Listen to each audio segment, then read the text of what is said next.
मी आता ना फ्लावर, कोबी आणि बटाट्याची भाजी दाखवत आहे। त्यामध्ये आहे ना अद्रक, लसूण आणि मिरची ठेचलेली आहे, कांदा उभा कापलेला आहे, टोमॅटो बारीक कापलेला आहे, कढीपत्ता। ठीक आहे, आता ह्याच्यामध्ये मी गरम तेल सोडत आहे।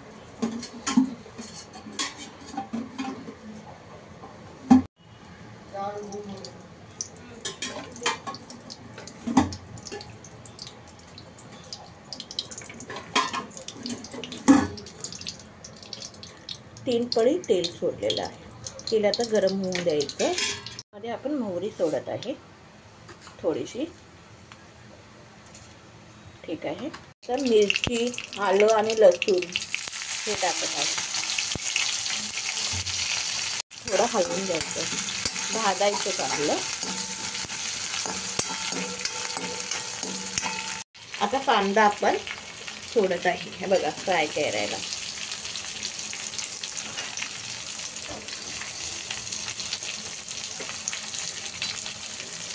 हिंग टाकत आहे।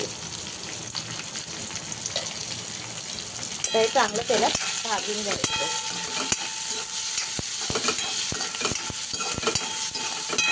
कांदा असा भाजायला आला की टोमॅटो टाकायचा।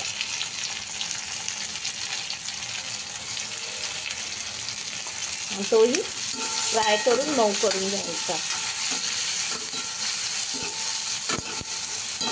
मीठ टाकत आहे। कांदा आणि टोमॅटो मीठ टाकल्याने मऊ होतो, हे बघा।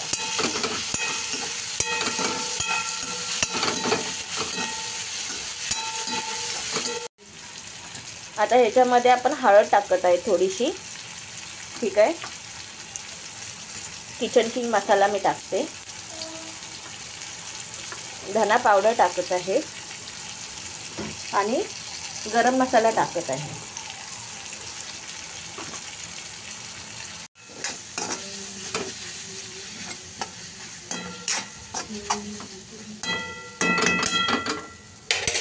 आता आपण हा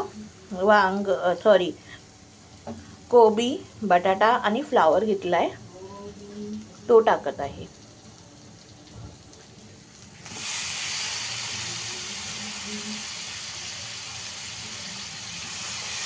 थोडं मीठ टाकलेलं, त्या हिशोबाने मी थोडं अजून टाकते। तुम्ही तुमच्या हिशोबाने मीठ टाका आणि ह्याला एकजीव करून घ्यायचं।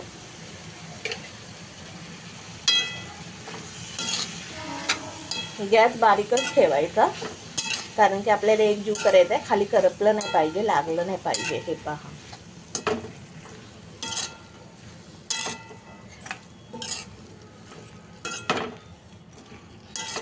कोणी कोणी कोबी, फ्लावर, बटाटा अशी एकत्र भाजी केलेली आहे, मला कमेंटमध्ये सांगा।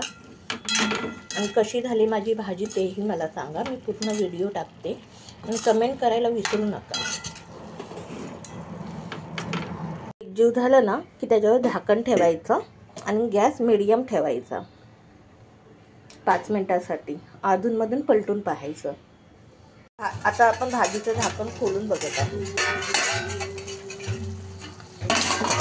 भाजी हलवून बघायची। हे बघा कसा कलर आलेला आहे।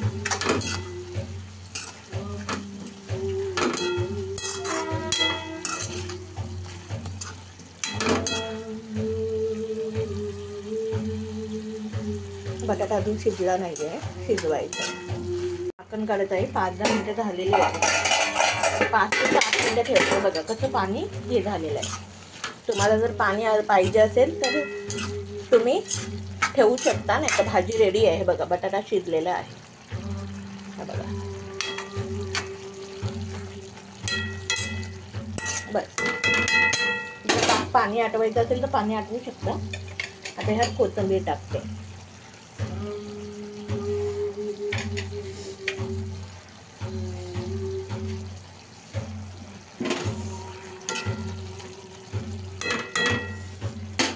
भाजी आपली रेडी आहे।